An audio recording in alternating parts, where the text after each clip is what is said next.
పూర్వం శ్రీకృష్ణుని కుమారుడు సాంబుడు, తండ్రి, మనకు ప్రత్యక్షంగా కనిపించే దైవం ఎవరు అని ప్రశ్నించగా, సాంబా, సూర్యుడే అందరికీ ప్రత్యక్ష దైవం. మాఘమాసం శుక్లపక్ష సప్తమి రోజే రథసప్తమి. ఈ రోజున రథయాత్ర చేసి సూర్యుని పూజించాలి. ఇది మహాసప్తమిగా ప్రసిద్ధి.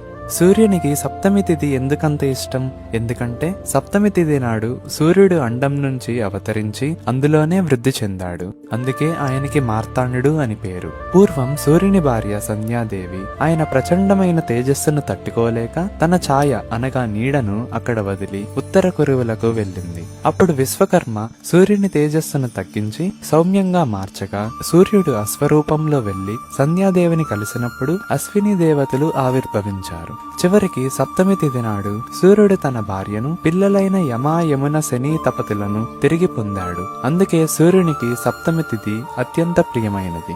సూర్యుడి రథం ఎలా ఉంటుంది అని రుద్రుడు అడగగా